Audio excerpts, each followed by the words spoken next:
वैशाख मास महात्म 6वां अध्याय। सुनने वाले सभी श्रद्धालु भाइयों और बहनों को मेरा जय श्री कृष्णा। चलिए आज हम वैशाख महात्म के 6वें अध्याय की कथा सुनते हैं। शांताकारं भुजगशयनं पद्मनाभं सुरेशं विश्वाधारं गगन सदृशं मेघवर्णं शुभांगं लक्ष्मीकान्तं कमलनयनं योगविद्यानुगम्यं वंदे विष्णु भवभयहरं सर्वलोकैकनाथं। बोलिए विष्णु भगवान की जय।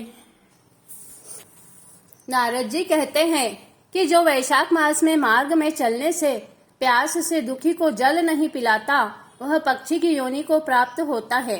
यहाँ पर हम एक ब्राह्मण और छिपकली का इतिहास कहते हैं। प्राचीन काल में हेमांग नाम वाला एक राजा इक्ष्वाकु वंश में हुआ। वह ब्राह्मणों का बड़ा भक्त, किसी की निंदा नहीं करने वाला, शत्रुओं पर विजय पाने वाला तथा जितेंद्रिय था। हे राजन, पृथ्वी में जितने कण, समुद्र में जितने बिंदु और आकाश में जितने तारे हैं अर्थात अनगिनत गौओं का दान उसने दिया था। उसने इतने यज्ञ किए कि कुशाओं में पृथ्वी पर कुशा ही कुशा दिखाई देने लगी। उसने गौ भूमि तथा स्वर्ण का दान देकर अनेक ब्राह्मणों को प्रसन्न किया। ऐसा दान नहीं जो उसने न किया हो, परंतु उसने कभी वैशाख मास में जल दान नहीं किया। वह कहता था कि अलभ्य वस्तु दान करने का फल है, जल तो सहज में ही लक्ष्य है। अतः वह राजा लूले, लंगड़े, अंधे और जीविकाहीन ब्राह्मणों की सेवा किया करता था, किंतु वेदपाठी, तत्वज्ञानी और ब्रह्मवादियों की पूजा नहीं किया करता था। वह कहता था कि विख्यात ब्राह्मणों की सेवा तो सब ही करते हैं। अनाथ, अनपढ़, लूले, लंगड़े और दरिद्रियों की दुर्गति है और यही दया के पात्र हैं। इस प्रकार वह कुपात्रों को ही दान देता रहा। इस दोष के कारण 3 जन्म तक उसको चातक की योनि मिली, फिर एक जन्म गिद्ध बना, फिर 7 जन्म तक कुत्ते की योनि मिली, फिर एक राजा के महल में छिपकली की योनि में उत्पन्न हुआ। इस प्रकार उस राजा को मिथिलापुरी के राजा श्रुति कीर्ति के घर में छिपकली बनकर द्वार की चौखट पर कीड़ों को भक्षण करते हुए 87 वर्ष बीत गए। एक समय श्रुतिदेव ऋषि भूखे प्यासे दोपहर के समय मार्ग से थके हुए मिथिलापति के घर आए। ऋषि को देखकर राजा ने खड़े होकर उनका बड़ा आदर सत्कार किया, मधुपर्क आदि करके उनका पूजन किया और उनके चरण धोकर अपने माथे पर उस जल को छिड़का। देवयोग से उस जल की एक बूंद छिपकली पर भी जा पड़ी। जल की बूंद पड़ते ही उसको अनेक योनियों के जन्म का ज्ञान हो गया और वह हाय हाय कर कहने लगी कि हे ब्राह्मण देवता, मेरी रक्षा कीजिए, मेरी रक्षा कीजिए। छिपकली के ऐसे वचन सुनकर ब्राह्मण को बड़ा आश्चर्य हुआ और कहने लगे कि तू कौन है और क्यों इतना विलाप करती है? तू अपना सब वृत्तांत कह, मैं अभी तेरा उद्धार करूंगा। ऋषि के ऐसे वचन सुनकर वह छिपकली कहने लगी कि हे ब्राह्मण, मैं इक्ष्वाकु कुल में उत्पन्न हुआ वेद शास्त्रों का ज्ञाता था। मैंने अनेकों गौदान और यज्ञ किए तथा बहुत से कुएं, तालाब और बावड़ी बनवाई, अनेकों दान दिए और धर्म पूर्वक राज्य भी किया, तो भी मुझे स्वर्ग नहीं मिला। 3 जन्म तक चातक और 1 जन्म में गिद्ध हुआ था। 7 जन्म तक कुत्ते की योनि में रहा, अब इस छिपकली योनि में हूँ। वह राजा आपका चरणोदक छिड़क कर रहा था तो उसकी एक बूंद मुझ पर भी गिर गई, जिससे मुझे पूर्व जन्मों का वृत्तांत स्मरण हो आया और मेरे अनेक पाप नाश हो गए। मुझको 28 जन्म तक छिपकली की योनि भुगतनी पड़ेगी, सो मैं इन जन्मों में से डरता हूँ। अब आप कृपा करके कहिए कि मेरी यह दशा कैसे हुई।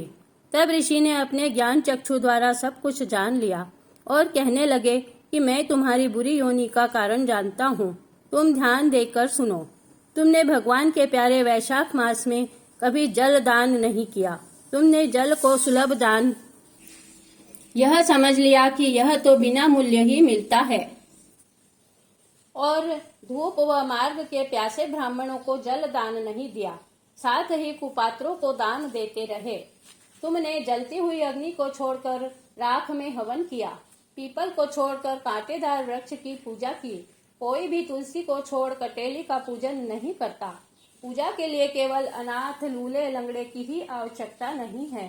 तपस्वी, ज्ञानी, वेद आदि शास्त्रों के ज्ञाता, यह सब भगवान के रूप हैं और ज्ञानी ब्राह्मण को भगवान को अत्यंत प्रिय ही है।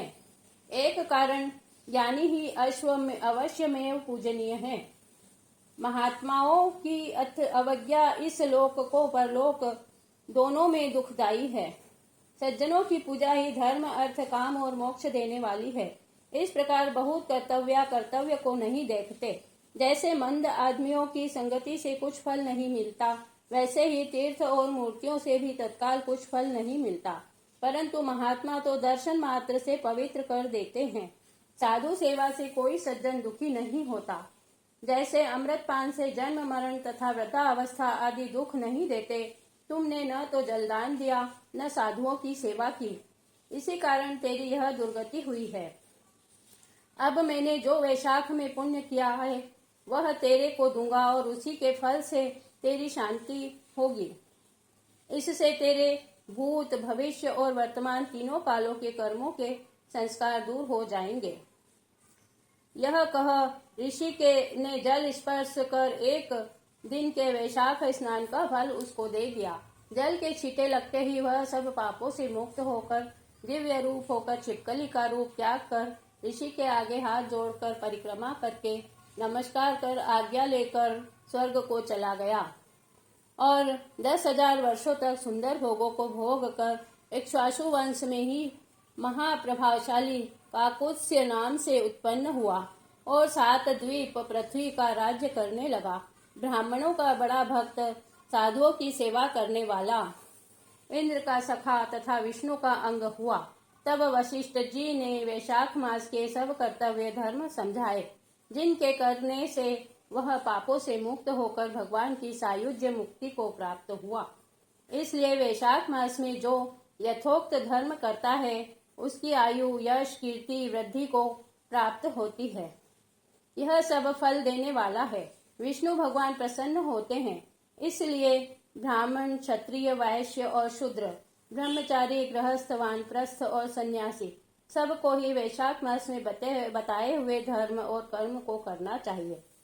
इस प्रकार वैशाख महात्म्य का 6वां अध्याय समाप्त हुआ।